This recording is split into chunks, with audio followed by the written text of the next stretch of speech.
Hi, welcome. My name is Dale McCluskey, and on this video I'd like to discuss the issue of challenge and drama when it comes to the dog and human relationship.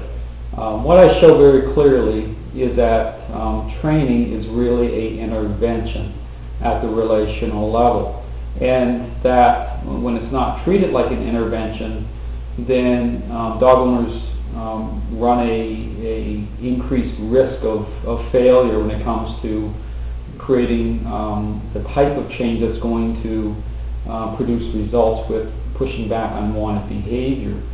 The whole issue itself of why I established that it's an intervention can actually be seen within the context of challenge and drama if you actually step back and look at certain relational dynamics that go on. One of those dynamics is, when you look at some dog owners will say, well, Dale, I have this dog now, I'm struggling with a little bit, but I never had, a problem with my last dog.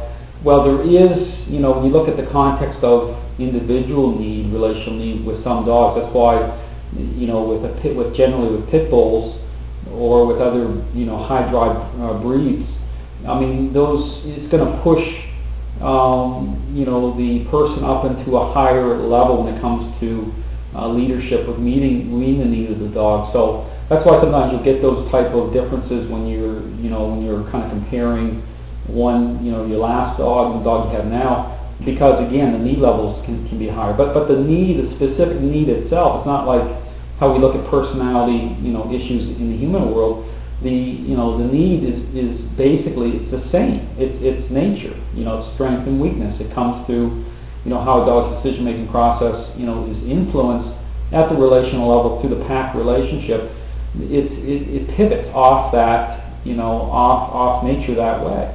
And so, when you see dogs' decision-making process pushing beyond the limits or boundary lines of the follower script, that's what's influencing unwanted behavior. Those are the issues where the dog goes into more of a possessive state.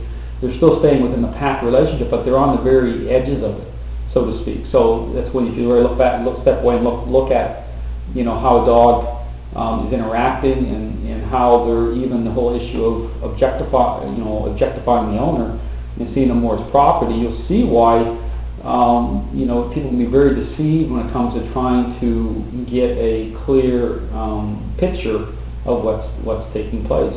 And I even go into that further when you look at the underpinning motives of response. That's a really big deal that this system of training really is able to put it within the right context.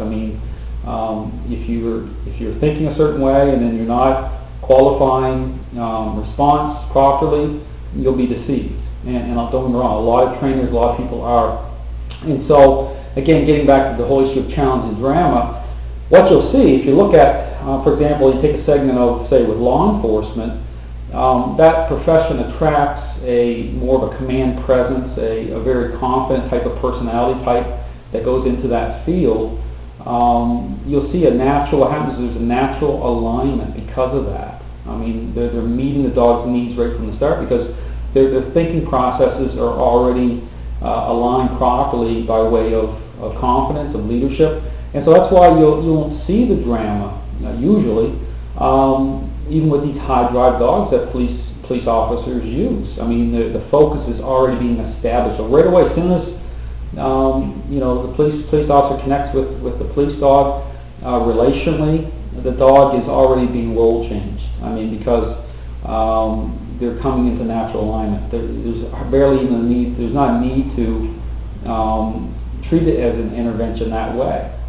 And so again, you'll see the natural alignment. So when formal training, takes hold or takes shape, the focus is already there. Then they're just laying down what I define as relational markers. That's why you'll see when you ask, why does learning ideology work, in one environment or area, people don't struggle with it, and another segment of the population can use it and struggle with it, and they're wondering why they're breaking down. Well, that's why. Okay, you're dealing with people who are thinking differently. And so people are mirroring their emotions through the relationship, and dogs are able to how they connect with us, they're able to get a very clear picture of how we're thinking. And so, beyond the idea of leadership, how we think plays a critical role when it comes to establishing the foundation of a balanced relationship with your dog.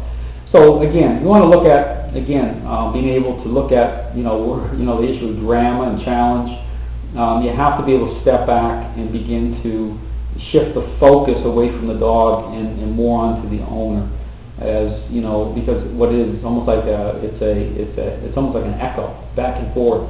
So the model that I use, the framework that I use, treats the relationship at the intervention level, because in the majority of cases that's what it represents. When you're having behavior issues happening, it represents a pushing beyond the dog's decision-making process, pushing beyond the boundary lines of the follower role and the follower script.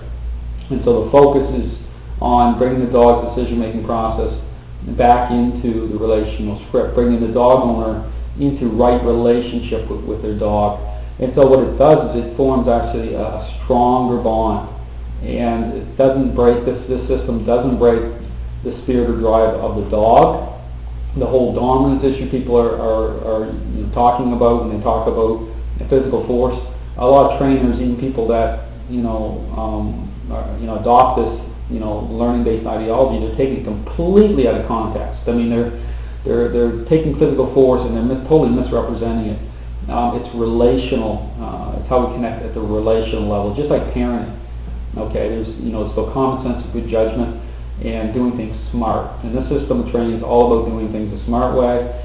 So everything's on a level keel, and so everything makes sense. When you're moving a certain way, when you're doing a certain technique, it's all about bringing the person into right relationship and investing into what's going to create meaningful change. So when you look at my relational model, it's proactive in nature, because I'm asking the questions, how do you get from point A to point B if you're already walking on sand?